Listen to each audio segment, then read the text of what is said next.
সরকার। অন্যদিকে গুঞ্জন রটেছে পদত্যাগ করতে যাচ্ছেন প্রধান উপদেষ্টা ডক্টর মোহাম্মদ ইউনূস। ডক্টর মোহাম্মদ ইউনূসের পদত্যাগের গুঞ্জন উঠছে, বিভিন্ন মিডিয়া এটা নিউজ করছে, যার জন্য আজকের নাহিদ ইসলামের যে তারা যে এনসিবি মানে এবিসি, আমি বলি এবিসি কোম্পানি ডাইরেক্ট বলি, কারণ টাকা পয়সা কামাই করতে আছে, লাভ হইতে আছে, তাদের লাভ লস নাই এই কোম্পানির। রাজনীতির কোম্পানি যে ক্ষমতায় থাকে কার কোনো লস নাই, রাজনীতি এবিসি কোম্পানি। আজকের যে ঐক্য ফাটল ধরছে শুধু এই কয়েকটা উচ্ছৃঙ্খল পোলাপানের জন্য। জীবনে ক্ষমতার লোভ দেখে নাই, এখন ক্ষমতার লোভে আইয়া আওয়ামী লীগের সবাই মিলে নামাইছে।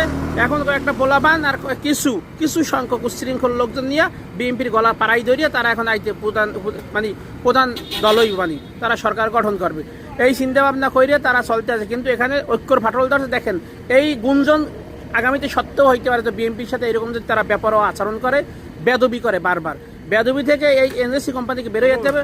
সবার সম্মিলিত কথা, সবাই মিলেমিশে একটা সিদ্ধান্ত নিলে তাহলে এই ইউনূস সরকারও টিকবো, বাংলাদেশে একটা